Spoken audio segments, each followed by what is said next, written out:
of you have to this session, and we are really glad that we could get you, the co-author of The Art of Bitfulness, Tanuj Bhojwani, to speak to our mentor and catalyst, Miss Preeti Sawhney, today. We are expecting a candid, straight out of the heart conversation between Preeti and Tanuj. And thank you, Tanuj, for agreeing to do this for us and for coming and agreeing to speak to our entrepreneurs. Thank you, Preeti, for always, accepting our request and coming and speaking to our entrepreneurs. So, very excited for the session ahead. Before we move forward, we have a lot of new people who have joined us. So I'll just take a few minutes to introduce CWE to them, and then introduce the both of you and for the session to you both, Preeti. I hope that works. So CWE Catalyst for Women Entrepreneurship is an online offline platform for any women who wants to start up or scale up a business. We have a network of 3,700 plus women entrepreneurs pan India, and we provide them access to finance, networks, business skill, technology, and mentorship.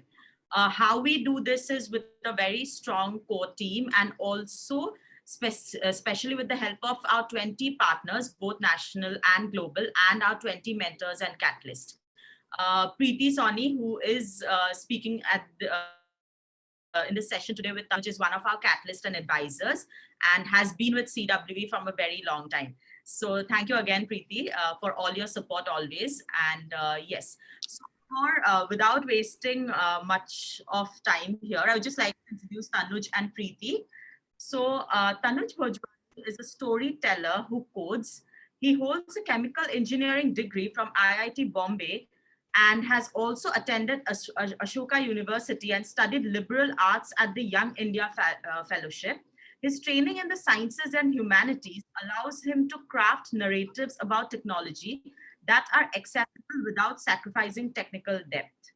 As a fellow at iSpirit Foundation, Tanuj works on policy issues related to digital identity, payments, data protection, and drones. Prior to iSpirit, Tanuj has been a VC and an entrepreneur too. When not reading or writing, Tanuj spends his time obsessing over board games, digital productivity systems, and magic. He lives and works in Bangalore. We'll hear a lot about Tanuj in this session anyway. So yes, I'll go forward and introduce Preeti. A lot of you have already met Preeti, but for all of you who are new here, so Preeti is firstly a CWE advisor and a catalyst. A career brand strategist, Preeti works with brands and organizations, helping them shape their future with a purpose-driven approach. Having schooled across India, Preeti graduated with mathematical statistics from Delhi University, following it with a PGDM from IIM Kolkata, where she specialized in marketing and consumer behavior, and later honed her brand strategy skills at Columbia Business School. After having a career of almost a corporate career of almost 12 years, Preeti left Lintus Advertising to start as an independent brand strategist, advisor, and mentor, and today works to the credo, learning, doing, giving in her work with mature companies, startups, social impact organization, and individual entrepreneurs.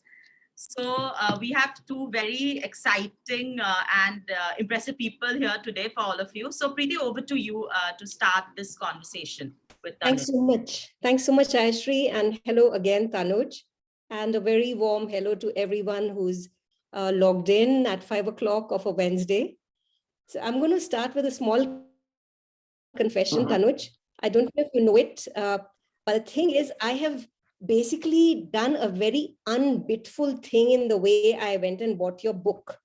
So I was reading this wonderful interview which appeared, I think in the first week of March in Economic Times with you and with Nandan Nilekani when you launched the book.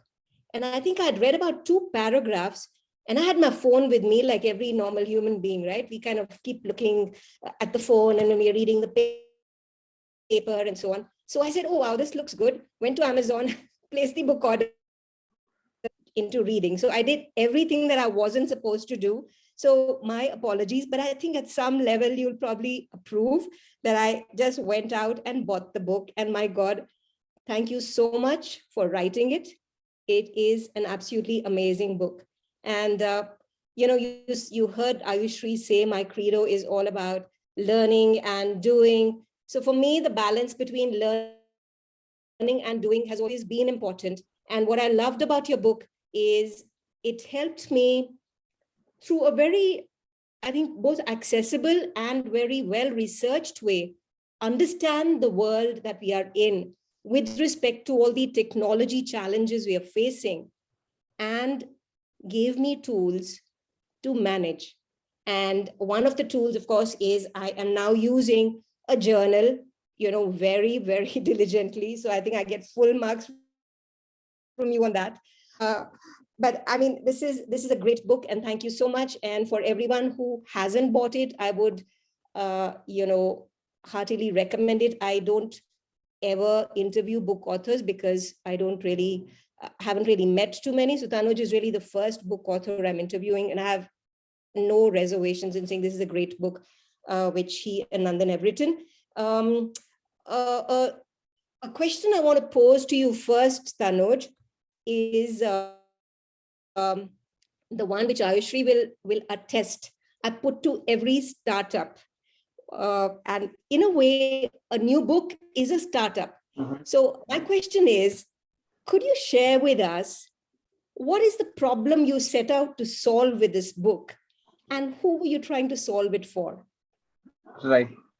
Uh, so I'll take that second question first. I think anybody who, once they hear the concept of this book, says, yeah, all this is good. I've read about it. I did a ton of notifications, etc. Very good, very good. But not for me, because my job somehow requires this special thing. And like, I'm a journalist. I've always got to be on top of things. I'm a whatever. I can't afford to switch off.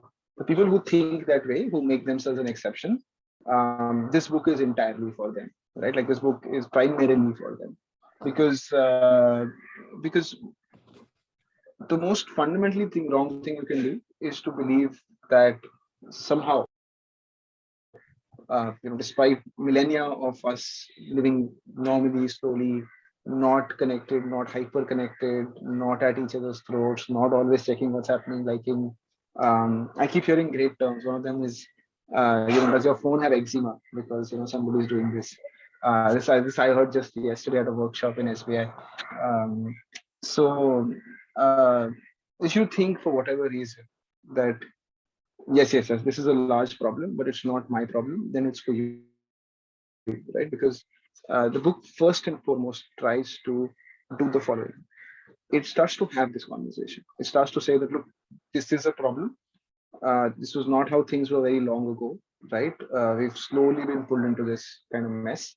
Um, and therefore we can make our way out of it, right? Like, there are two problems in the larger market. If you have a book which comes and says it's all your fault, you're not doing enough, if you want to work harder, if you hustle harder, especially in the entrepreneur world, right? We have this classic, if you ask me, very, very toxic language of you just need to do more, you need to work harder than the next guy, you can't sleep, you can't do this, and keep pushing. And boss, no, right? Frankly, I personally, and we'll talk more about this, I don't want to dive deeper, I think no, right? I think that's wrong, absolutely. Then there is, of course, let's all put it on Mark Zuckerberg or Jack Dorsey or whatever, right? Like, there's a school of thought that says essentially Facebook is evil, they're after your data, they're after your money, they want to know what's happening in your life, they want to spy on you, etc. So unless we fix these guys or throw them in jail or do whatever, nothing is going to change. And that's impractical too, right? So every other problem or crisis that we had, like the pandemic, there's stuff that you can do. You can wear a mask, you can do whatever, you can social distance. There's a bunch of things you can do at an individual level, and there are things that you can do at societal level, right? Like, we can have better policy, we can have vaccines, we can have you take climate change, we can have carbon tax, we can have a bunch of things at the center. Nation states and other organizations and bodies acting on it, and at an individual level. And responsibility lies wherever. You can keep arguing who's to blame, but the point is, how do you move forward?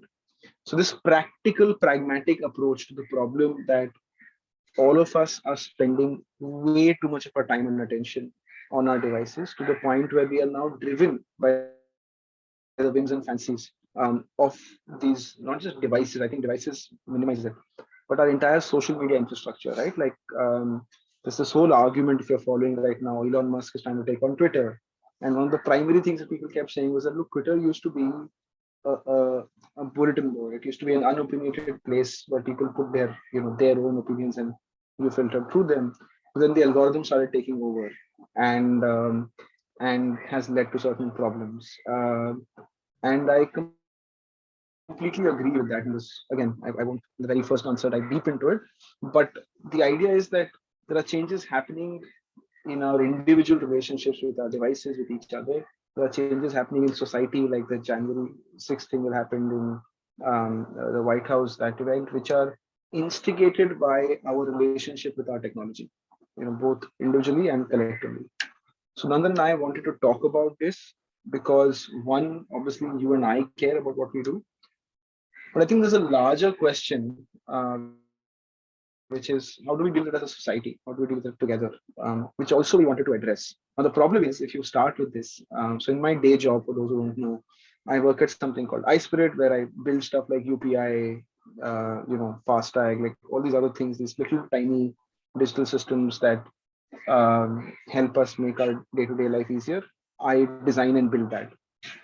So the reason we do that is because we care about the design of technology, not, and I don't mean that in terms of ease of use, UI, UX. I mean that what does it mean to have, say, a Paytm that is owned by one private company versus having a UPI that belongs to nobody, right? What does that cause in society? What kind of financial inclusion does it bring about, etc.?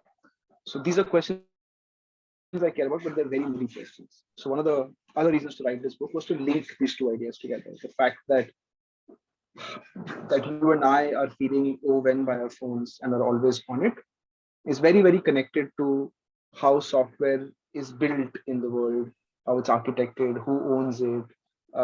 Is there a Mark Zuckerberg controlling it? Is it the government of India controlling it, or does it belong in an open protocol, open source to nobody? Right? These are questions that affect all of us. Long-winded answer, but I sort of, that was the product market fit. We wanted to touch upon an emotional nerve that everybody is feeling, but use that to draw out a conversation which is larger, which is not just about your screen time or my screen time, but Yeah. where is society headed? Yeah. I think really interesting the way you managed to knit the higher narrative and the high level problem with the problem that all of us are experiencing. And, a lot of people who are founders are often having to connect their high level purpose with what they're doing for their stakeholders. So it's the whole thing about, so I like that narrative, the way you managed to combine the two. So I just wanted to, call out one small thing which struck me as very interesting, because in some ways, Tanuj, what we all experience is a problem that is, I would say, somewhat universal. Some people may not acknowledge it or accept it or realize it, but in some sense, it is a reasonably universal problem. So, what I felt the book set out to do was for a universalish problem to try and come out with a sort of democratized solution. And that I thought was a very interesting, though maybe a hidden agenda. And I think that's really what you're talking about as well. But just kind of going back to, why the problem is relevant to all of us.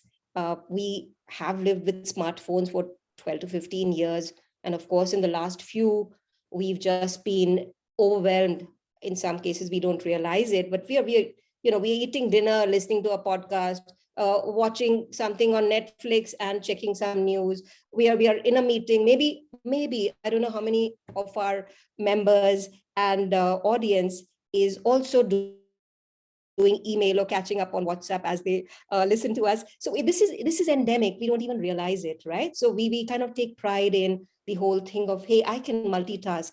And what I really found interesting was that you came out with, and I would like you to, for all of us, maybe deep dive into this myth of multitasking. And I love the way you shed light on it and kind of exploded that myth that humans and how they're designed to not really be Yeah. multitaskers. Yeah. So this is Benjamin Franklin quote that when he was redesigning the parliament like 1800 something, uh, and he's saying, it goes like this. It says, oh, sorry, it was a Winston Churchill quote. I'm sorry. It says that our buildings, we shape our buildings, and in turn, our buildings shape us. Right. Um, I like that. I really think so. Like I'm sitting here in this corner with light. This is where, like I was saying, this house I grew up in. I used to love sitting here. It's green outside, etc. And it puts you in a certain space, right? It puts you in a certain mental space. Our devices have more of our mind share today, right? Than anything else. You might be sitting in a train, in a bus, in a whatever, yeah, at your friend's house, in a conference, in your office, whatever. Your physical location, you tend to forget, it dissolves as you are mostly in your devices, right? I feel this hypersonic sort of this very hyper ability, or the requirement that we feel to switch or multitask and to do a bunch of things, and do more than one thing at a time, is not really something that we want to do or we like doing, right? I personally think it just feels, you feel frazzled, you feel split in every direction.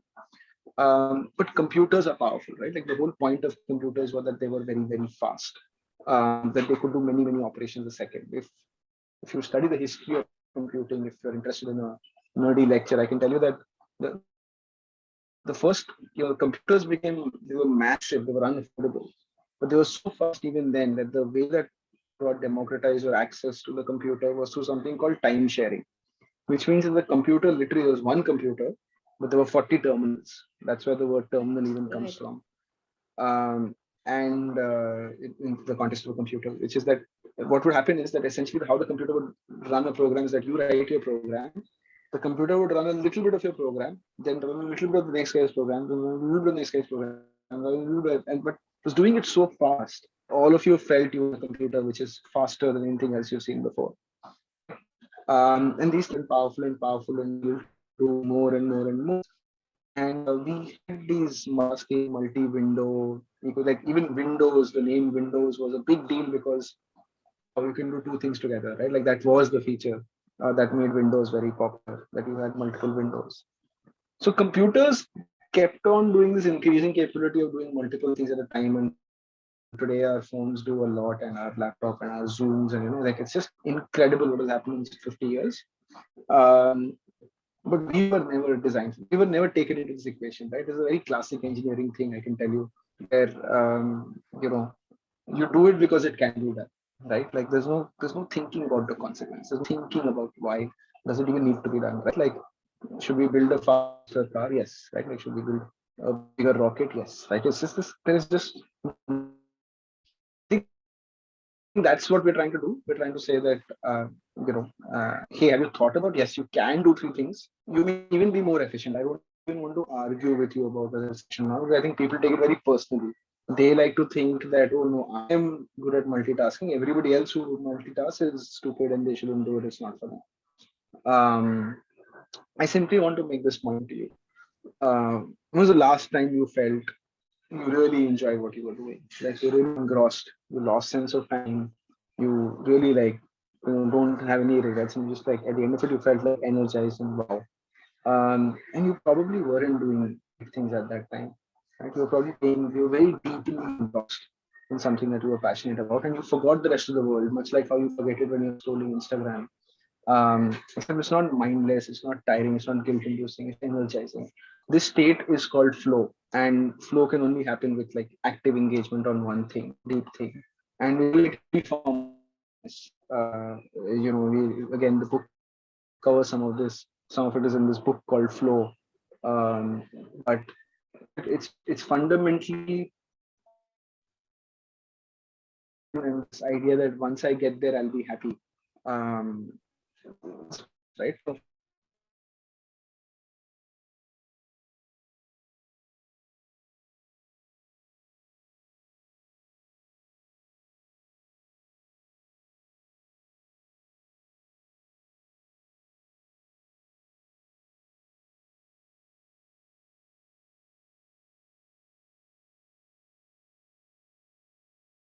Because when you talk about flow, I'm reminded of the kind of performance we see very often in the sports arena or with a musician. I mean, the performer himself or herself is completely immersed in what they're doing. There is zero distraction. In fact, a lot of, I would say, meditation techniques try and help us get into that stage, I mean, that state of mind. And for sure, when we are solving any problem, I mean, I know when founders talk about solving a very specific problem for their stakeholders, they need to get into that state, because otherwise there are a lot of distractions. There is a time when you want to take in the world and connect all the dots, but then there is also a time when you need to go very deep into whatever it is that you're trying to solve for. So yeah, fascinating. Tanuj, I want to ask you, maybe switch tracks a little bit and we come back to some of the contours of the book and we deep dive. But I wanted to ask you, uh, very often when we speak with founders, there is uh, there is magic that happens when there is a co-founder. So how is it for an author? How is it, for an author and author partnership? And in your specific case, how was it to work with Nandan? And how do you actually divide the responsibilities? How does the job of writing a book get done when there are two people involved? I mean, look, fundamentally, two of us have different, we're at different stages of life doing different things, right? Like that's also in the equation.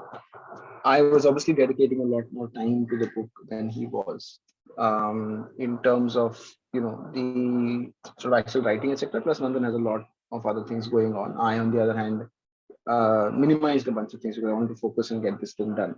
So I was, fully dedicated to the book, etc.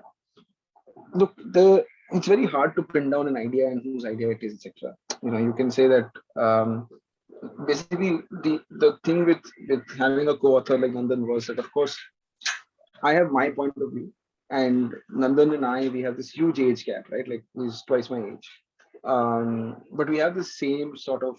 I think a few things in common. We've been asked this question also by a lot. Is one is we are both innately curious. I think we care more about how the world works, right, and sort of what makes it tick, why are things the way they are.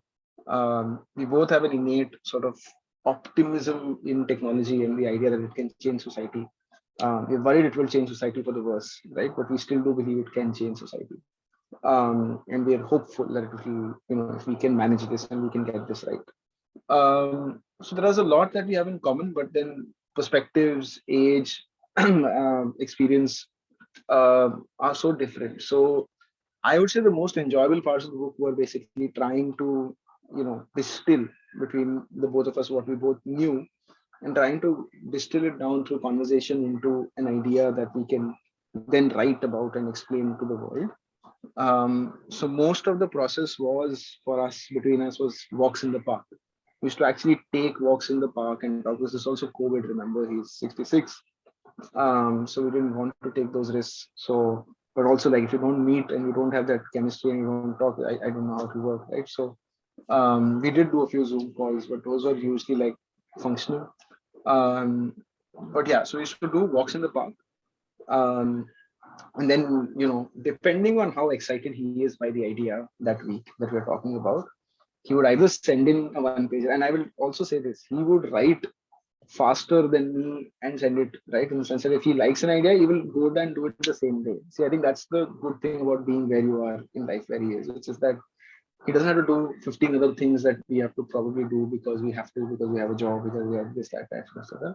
So when he decides to do something, he just does it. And I mean, he's lived his life that way. He structured his life that way, such that he has time for what he desires. So we have these walks in the parks. If he likes, if he is very enthused about some idea, he would immediately start writing, send me an email, probably come the same day, next day.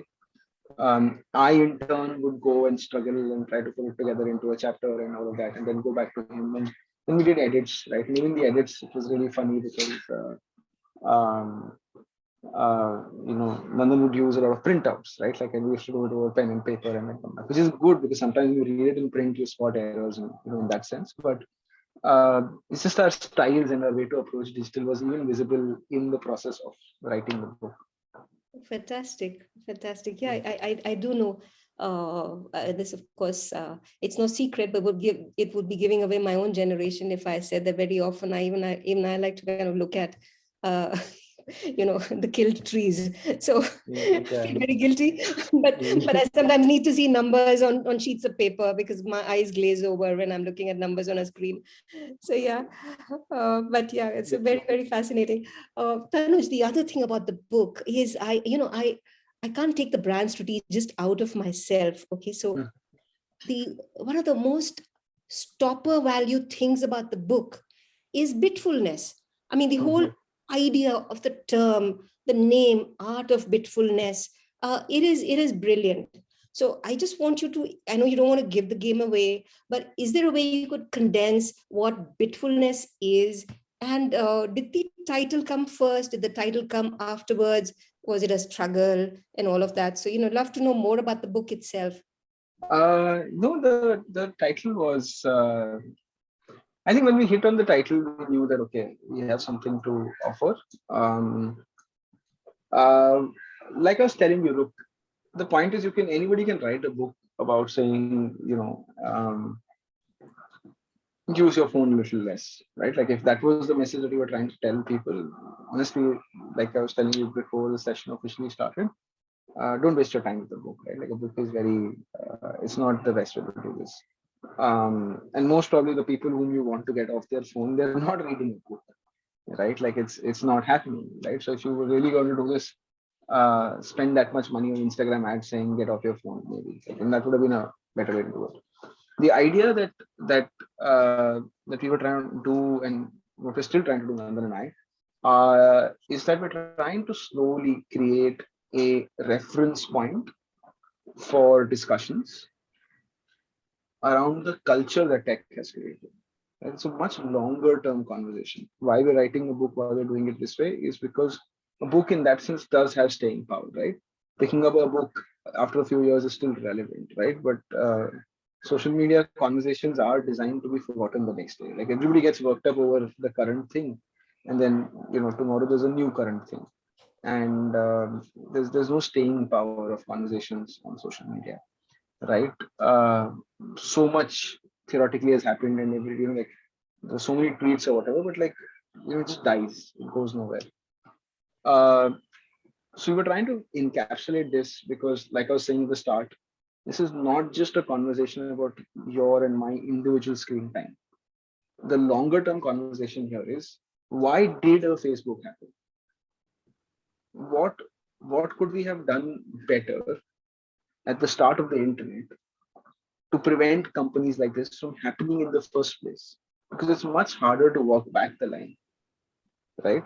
Yep. And there's this thing in the book called the original sin, right? So these were the and we said that this the original sin of the internet, because of which all of this happened, is this event. And so all of these things we want to talk about. So we knew this. So we needed a term which encapsulates more than just screen time or whatever. And we said this is what we came up with, which is bitfulness, which is a pun on a bit of mindfulness, in the sense that you just have to be a little more aware of what you're doing, why it is the way it is, why is that like button there, why is that share button here, why are they saying you do this, why are they saying log in with this and not with that. These little choices that these tech companies are nudging you with, right? If you simply understand, and you can get over, and you can actually make a significant difference to the quality of your life. Also because bit is bits and bytes, right? So bitfulness in that sense was also one of the reasons why we went with that name. We were just going to call it bitfulness, frankly, the book. But then Nandan is friends with Ramchandra Guha, who said add the art of to that title. So the title comes between the three of us. Then, if you really want to give it credit, it's me, Nandan, and Ramchandra Guha, who came up with the art of bitfulness. It's a lovely, lovely name, because and therefore, when you said in the beginning, it was eye-opening, the fact that you expect for a book which potentially democratizes the solution. You said the book per se may not, there's a certain limited audience because most people don't tend to read. So, as again a brand person, and of course you're a an entrepreneur, you've been an entrepreneur. So, how does one then propagate this? How does one get this out there, get this solution, this mindset shift out there? So that's something, yeah. To be patient, right? Like, first of all, is like, if I were to want to, like, it's been 3 weeks, 3 months, sorry, since the book was Yeah, released. 2 months, yeah. Yeah. Yeah. If all of us here are trying to change the world, but the world resists changing, right? Like, and it's the whole damn world, right? Like, it's not going to do something just because you got up today and decided to do it. You have to be patient, number one. Number two, like you said, if you think about this as a brand or as an idea, etc. So I've done this, right? Like, I have been at my day job. Everything I do is essentially backing impossible, unpopular ideas. So back in 2014, 2015 types, when I joined 2015, late 2015, 16. Uh, UPI was just a concept, right? And if you took it to anybody, to the RBI, to NPCI maybe not, let's not sully their good name, but RBI or the government Ministry of Finance, they're like, क्यों चाहिए? क्यों चाहिए? कितने लोगों के पास mobile है? क्या कर लोगे? NEFT है ना, 9 से 5 चलता है ना, 24 से रात को कौन पैसे भेज रहा है? It did $1 trillion in value last year, right? It does 5 billion transactions every month. We built capacity for 30 billion transactions a month, right? And the same thing with everything else I do. I've been working on I used to be an entrepreneur in the drone space. I used to build and fly drones. 2014 they banned drones. 2016 I had to shut down my startup. I joined iSplit at that time, and since then I've been working on the drone policy. It took me 5 years to get it out there, right? But somebody had to do it, right? Like, somebody had to be sitting there and doing this, because everybody can curse the country, everybody can say kuch nahi hone wala, right? Like, if you want to get something done, it takes time. So the idea with the book and whatever is not that I can create some viral video that will go by taking some whatever and like maybe getting a star involved or whatever. But what's the point? What's the staying power in that, right? Conversations like this, going out, touching lives, making sure every day we are having an impact, being authentic, right? Nandan and I don't say we're some gurus or whatever. Like, we say we struggle ourselves, which is why we wrote this book, right? These are the ways you make change. You just have to be a little more patient about it. I think this necessity to want to make a change immediately and to have something to show for it is also part of the hustle and the culture that we are trying to talk against, right? Like, yeah. I have a lot to say on that part of the world, on startups and VCs, on this sudden obsession with becoming instantly famous everywhere. Some of you should talk to famous people to see how miserable they are. Like, I would really recommend that, right? Like, I mean, Nandan can't even eat at the restaurants I can eat at, right? What's the point? No, I would love to know more. And though, of course, we don't want to discourage all the entrepreneurs and founders who are on the call. No. That's not at all. But I think what you're saying is one needs to have one's eyes open. And what I heard you say before that is that when you're trying to affect structure, it can take time. Of course, there can be something that catalyzes structure, because we've seen that happen with UPI and how quickly it's happened. And, the position India has taken in the world in terms of, this kind of build, which really hasn't happened anywhere else, as far as I'm aware. Has it? I think we have a very unique place globally with respect to our UPI creation. So, I mean, congratulations to you and the team that assembled that. Just coming back to the book again, a lot of the members, when they were posting questions that they'd like to ask you, they talked a lot about social media. And, the fact that in some ways we feel bounded. I mean, it's almost like we feel enslaved to social media. It could be in our personal capacities. It could also be in our professional capacities. Your company is posting, you're posting, you need to see what's happening, what are the metrics. And very often, Tanuj, I mean, you know this, and I do a lot of my work, say on WhatsApp, and I know that a lot of other founders do it. There are project groups that operate fully on WhatsApp. So once you get onto your phone and then you're looking up one thing, it just takes, it doesn't even, you don't even have to think, you just move to the next app that's out there, and then Yeah. you're down a rabbit hole. So I think one little tip, is there anything that people can take away from here? Here's one thing, just this one thing, if you could do. Of course, the biggest tip would be, the mega tip would be, go out and buy the book and read up everything. Yeah. But is there something that you could tell us to do? Look, I mean, if you here's the simplest thing, right? That you could do is that really think about who are the people in your life, right? Whom you need to be available for at like drop of hat wherever you are, whatever you're doing, etc. That list, if you put it in this positive terms, who are the people for which I will drop, like in this Zoom call live session with you, I will go if certain people call. Anybody else, not really, right? Like it's not really going to make a difference. Or even if there is, or whatever, maybe there's one person in, or like even if you're a CEO and you have like 5 different product departments, whatever, just there's some messages which are urgent and there are most which are not, right? Tell those people how to reach you. And to everybody else, you really don't need to check it right now. Like that's the first thing that I would love for you to take away. That so I'm tailoring this advice to an entrepreneur audience, right? Because there's obviously turn off your notifications, etc. I'm assuming a lot of you are already in these high information density jobs, so like you're all probably doing some level of managing incoming information, etc. But I think there is this false thing that even VCs, they're like, oh, I'm in a people business, I need to be available or whatever. I'm like, boss, there is no job in the world that you will do right or will do well if you don't have time to be alone with your thoughts and think through how to do things, right? So first of all, if you are unable to create space for yourself, protected mental space for yourself, you're anyway going to suck at your job. I guarantee you this, right? Unless your job is a very reactive job, in which case you're not an entrepreneur, founder, etc. Because they have to be necessarily strategic. They have to be taking the long view. They have to look at the contrarian opinion, find chances and amplify them, right? Like find minute chances that others overlook and amplify them. In such a job, alone time, quiet, solitude is your competitive advantage. First of all, let me say that. So if you're not making time for that because you're too busy or have too much going on, you're kidding yourself, right? Like it's a form of procrastination.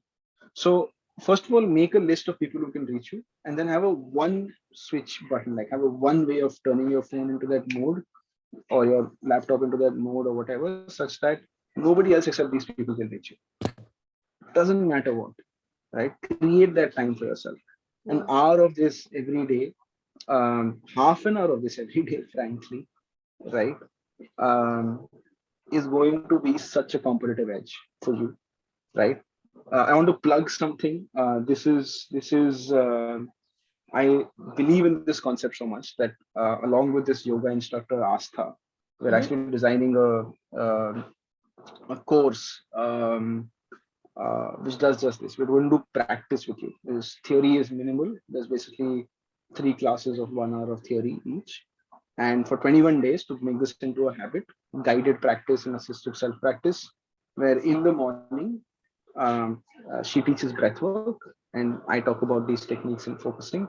And we basically do half an hour every day with a bunch of people on just creating time to make progress on your most important goals, right? Because in the noise of the everyday, things can get lost. You'll be busy all day, you're doing something all day, but you don't make progress, right? Right. So if you ask me one takeaway for this audience, for entrepreneurs who are trying to change the world, I would say it's this: have a method of creating that personal space where you're undisturbed, time and attention, all of your own, not being guided by social media, not being guided by people, but by what you want to do. Just 30 minutes of that. And like you said, the book shows how to do that, or we have a little course now, which we're trying to do this practice.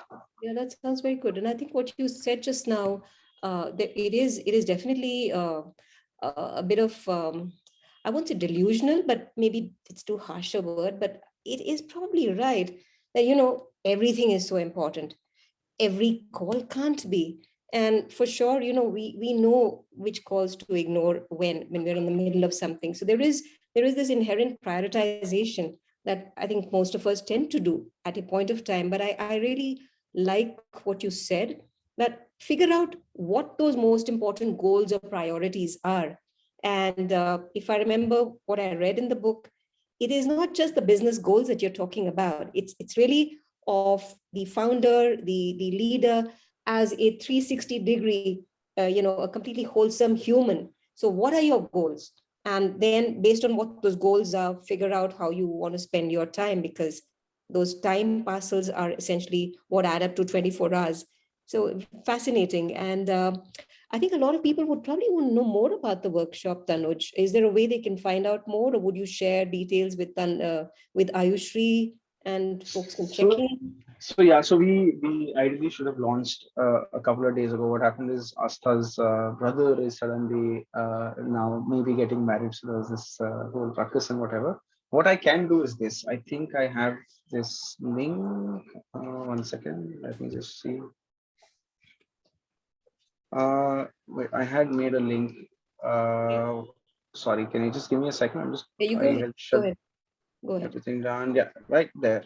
Okay, save. Oopsies, my mouse is getting in the way. Okay. Yeah, I have shared this bit.ly link. It's basically going to just you're going to drop a message on WhatsApp to us, and what we'll do is we will send you a link. If you just say hi on that link, we will send you the course details on that in a day or two, the actual website, and then you can choose if you would like to sign up or not. And you just let us know you're coming to CWE, we'll figure something out, right? We'll figure out a discount or something of that sort. Yeah, but yeah, the course is essentially just 30 minutes of practice every day. And yeah, I just want to put you into a habit of doing this. So this goes back to the question you were asking, Preeti, right? You have a book, you talk about the book, that people are interested in the book. A lot of people like you, I know, will buy the book, will not read the book, right? It's just a simple, right? So think about it in the product in that sense. There's a bunch of people who read the book, who really like the book, they'll go talk about the book, give the book to people. We have these courses, etc., so you can get into the practice, the habit of the book, etc. We'll hopefully keep writing or talking about this stuff and grow this idea.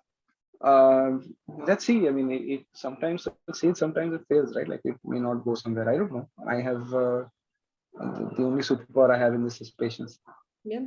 And we can only try. And I think this point about buying books and not reading, I think I'm as guilty as the next person. And I heard recently about a very interesting concept, just as not as something to hide behind, but it's called aspirational buying. Okay, so you buy this because you know it's going to be good for you, and then it just gets added to a stack of many more books which need to be read because you don't have the time to read them all, so they're being read in sequence. But I have to assure you and everybody else that I have read Tanuj's book. The book is here, and yours I prioritize because, like I said, it was electric. I read the interview and I picked it up, and then I would have taken longer to read it because a lot of the think and do type books, I just try and go slower so I absorb. But because Ayushri and Sucharita said that we'd be chatting, I needed to have done my homework before meeting you. So, yeah. So here's a question. When I read the last bit, we talk about where you talk about the slippery slope of scaling and other very, I think, very fundamental and important concepts for founders who want to grow their companies very big. I just thought that there was another, I won't call it ethical, but a fairly interesting kind of conundrum, or rather paradox, where on the one hand, all of us want to not give control to our devices. We want to retain control. We want to figure out a way to retain control, take back time, not be, totally bonded, and yet not really sure how we can avoid it.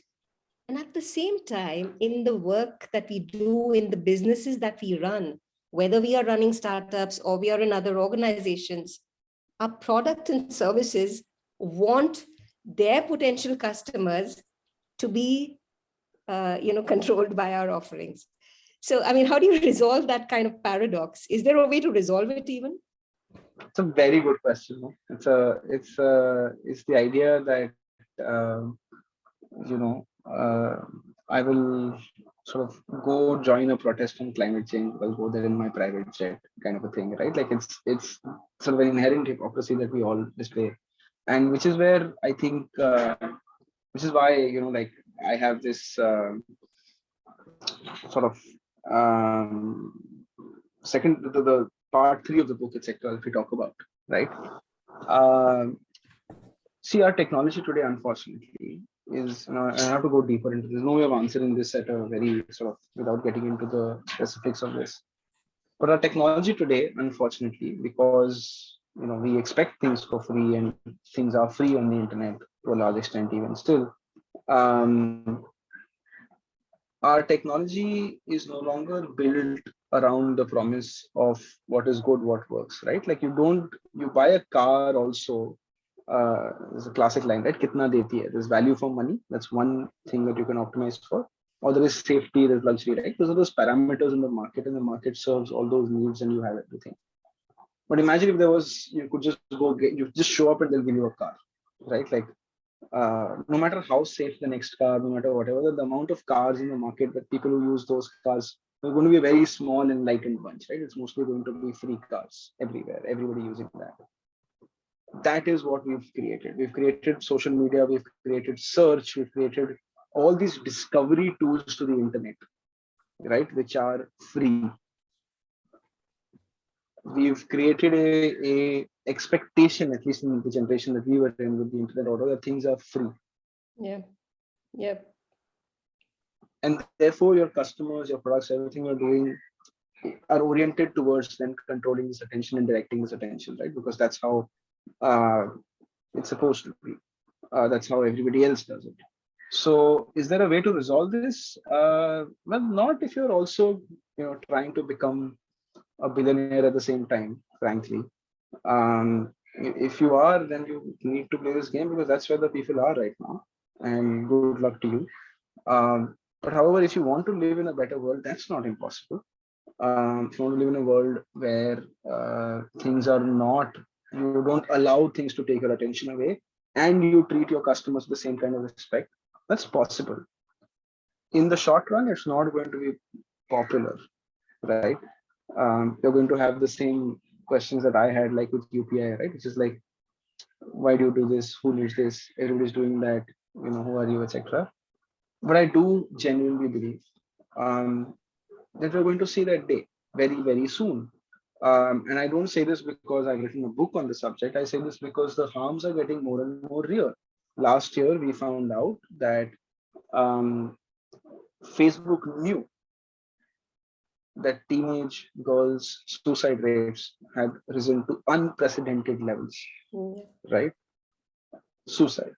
And they were still continuing to make decisions. We know that people who use Instagram, especially sort of in that age group, boys and girls, feel terrible after they use it.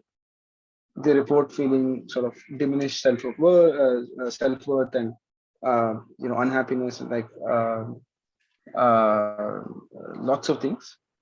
This cannot continue, right? Like, I mean, we've eliminated, as you look at the history. See, one of the things that I love doing is to zoom out and to look at not the recent past, but to like really take things into perspective, right?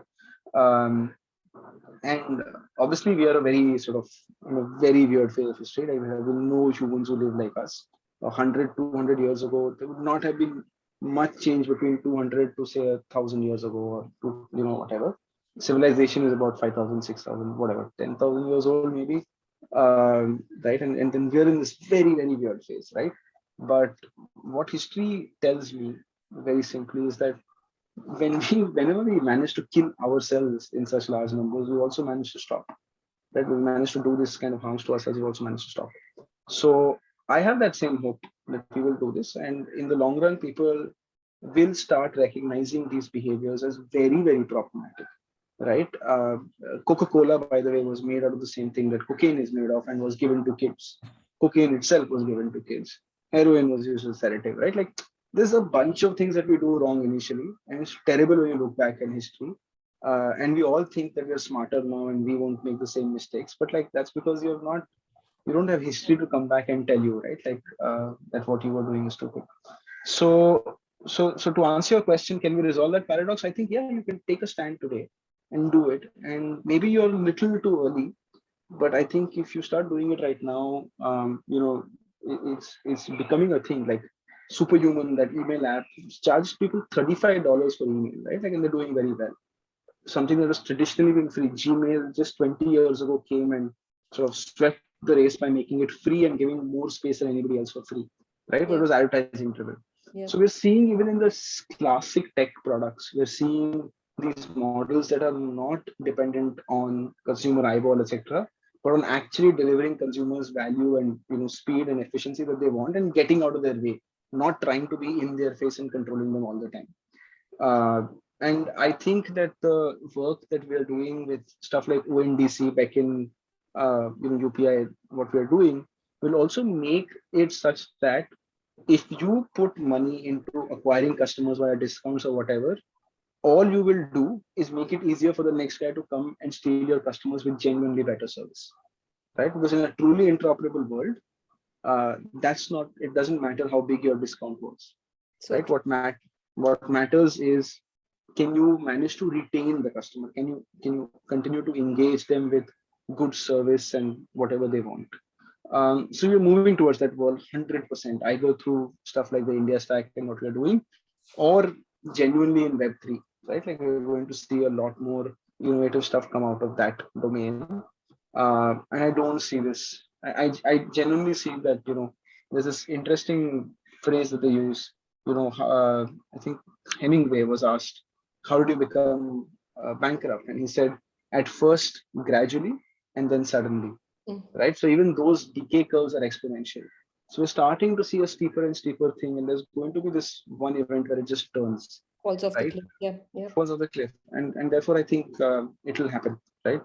Yeah, yeah, yeah. I think what's interesting is that in the problem itself does lie a solution, because the more a problem is acknowledged, talked about, and then we have not just say iSpirit here, but in many countries there are policy think tanks talking about the same issues, and when there is a groundswell of public awareness and opinion that also starts to develop, and you have governments also doing their bit. So this kind of tripartite, a response could definitely take effect and kind of change things. So I think we are all for it, because there's no such. I mean, I attended a session some years back, and we talked about all the apps that are free. So many apps are free, and many of my colleagues at CWE, we've had long debates about, what is the real business model of all of these people who burn such amazing truckloads of cash. And so the answer is that the only product is we are the product in all those cases. So things may be free, but since there's no such thing as a free lunch, the product on offer is yourself and your attention.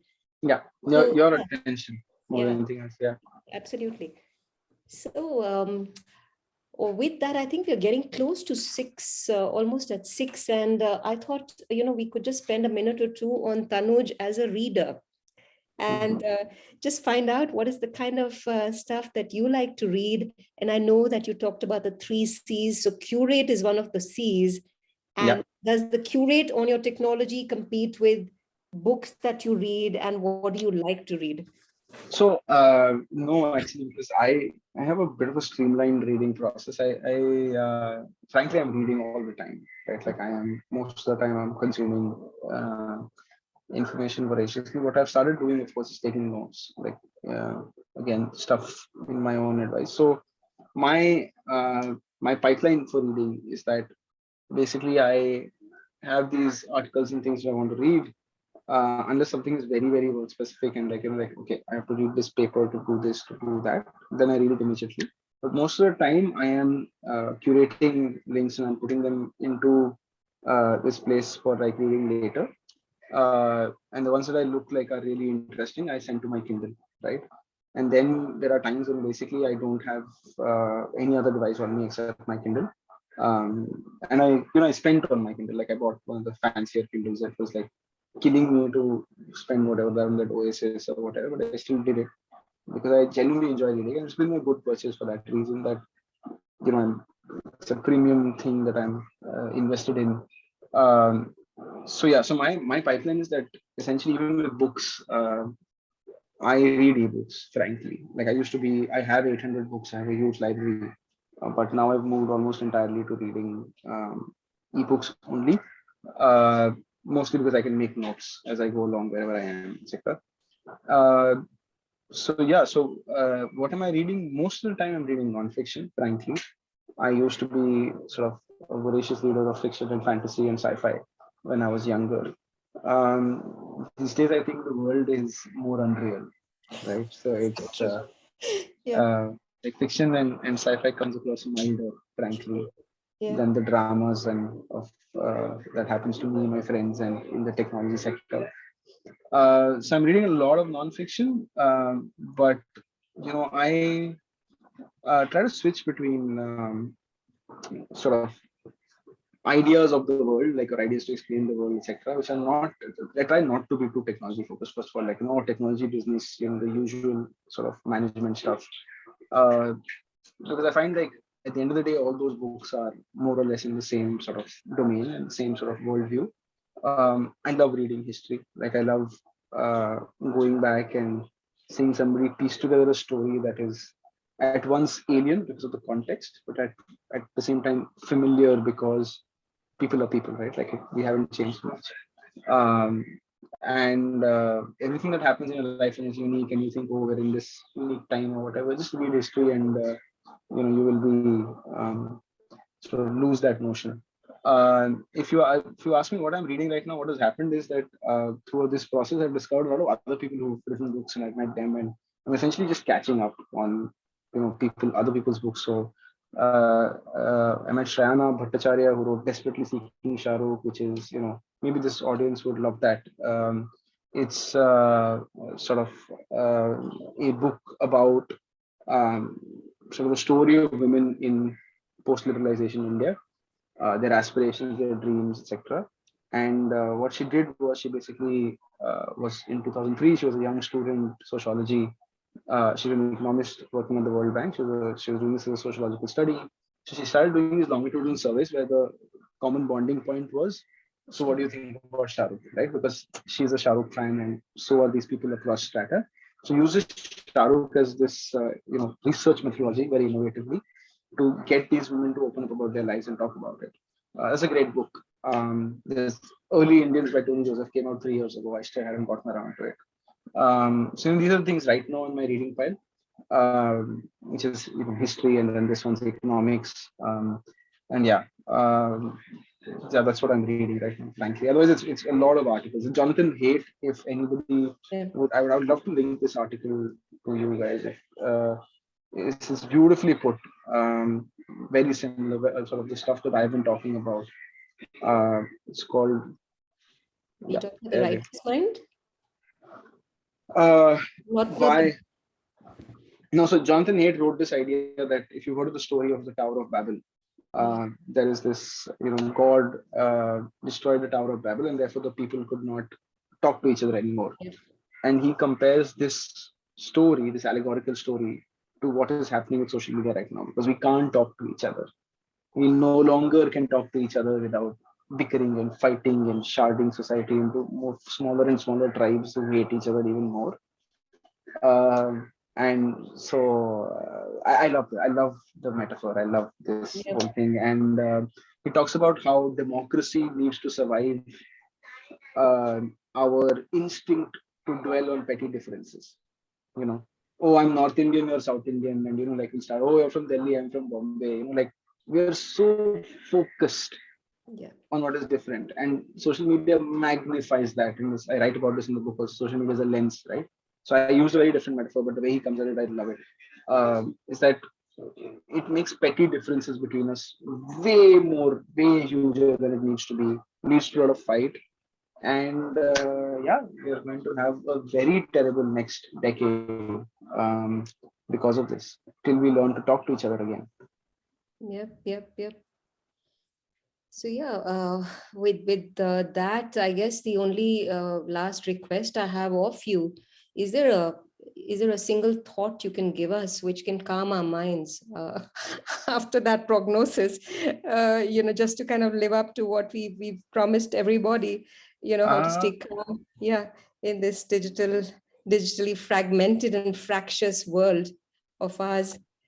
Uh, uh, some note of optimism anywhere, because 10 years oh, seems a very long while, from where we are sitting. We are all uh, in 10 seconds and 15 seconds, Tanuj. 10 the- I, years. I don't know. I somehow, I don't want to sound like doom or anything, because even when I said this, I think of it as fun, because I think, have you heard of this? Before I get to a thought, have you heard of these things called the Chinese curses? They're not Just, Chinese, they're just not just, elaborate, because we yeah, are with any of yeah, us. Yeah. yeah. So, so there's this idea that, apocryphal is not really true, but one of the curses in Chinese is, may you live in interesting times, right? May you live in interesting times is, sounds like somebody saying something nice to you, but the idea is interesting times have turmoil, right? Like they have change, etc., and they're going to cause a lot of pain. um, so the way I look at that statement that Jonathan Haidt is making, that we're going to fracture, etc., whatever, is that, I think of these as interesting times, right? The problem with utopia would be that none of us actually want it. We would be too bold. We would, just like, we would destroy it because we We do. would kill each other because we are in utopia. Yeah, exactly, right. We would do that. So the way I look at this is that we're going to have a lot of problems. Um, and if this group, who self-motivated problem solvers, etc., uh, turmoil is good. Turmoil is the only time change happens, right? You can't sort of expect everything to be smooth sailing. If that's your aim, also, I don't know. I don't know what will happen. So, if you want to be calm, I think the most important thing is to learn to take everything, including yourself, a lot less seriously, Yeah. right? Like, it doesn't matter. Whatever it is, it doesn't matter. In most cases, it doesn't matter. 20 years from now, you look back and you laugh at whatever it is that you were fussing about right now. So, So if you can take that long view today, if you can sort of have that kind of patience to see that it doesn't matter. Well, there's another beautiful thing I read today, which is that somebody went up to the Buddha and said, "Look, I get solitude and like doing this and whatever. But would you not say half of spiritual enlightenment is?" I think Ananda went up to him and said, "Half of spiritual enlightenment is companionship, brotherhood, friendship, etc." And the Buddha says, "No, it's not half. It's full. All of enlightenment is companionship, brotherhood, friendships, like, the people you meet along the way." So I think, yeah, just reorient yourself towards that. I think, you know, it's nicer. yeah. And terrific words to end the session on, Tanuj, because I don't know how many of us were there in the session, but it's a wonderful fraternity that, all of us felt we bonded in. Many we didn't see, but for sure, I think we felt that. And then we've got our families, we've got our team members, our bosses and our subordinates, and, folks working laterally with us, our help. So everyone's got phones, and I think we just need to see them with the same thoughtful consideration as we want to see ourselves, because they're all living through the same journey. So with that, Tanuj, thank you so very much for your time. It's been a revelation, and as I said in the beginning, thank you for writing the book. Do thank Nandan as well from our side. Yes. It's been terrific, and wishing you a lot of success in days to come. And for everyone who wants to attend the workshop, please take a look at the link which Tanuj posted. And I think Ayushri might have some words to say to close the session. Yes, thank you so much, Tanuj and Preeti, for this wonderful, wonderful conversation. I'm sure we had, by the way, we had more than 40, we had almost 44 people join us for this session. And right now, some left because some have said that they had another call to attend. So thank you. I'm sure it was amazing, and you can see the feedbacks coming in on the chat already that they really enjoyed the session. It was insightful. And I would just like to quickly take 5 seconds from whoever is present here to take a quick poll. And so please just, it's for all of us to know. So please feel free to, we'll just take like 5 to 10 seconds. So please fill in your answers and we can see how you liked the session. And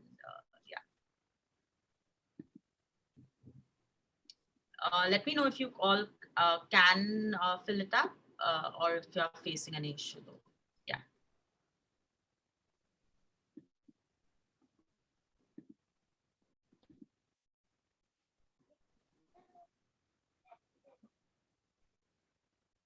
Yes, so while that's on, we would like to say that Tanuj, you already spoke about the workshop, and yes, you shared the link. So we would also like to tell everyone that suppose Tanuj, someone is interested and they do not fill it through the link, they can reach out to us and we can send them the link or connect you to them.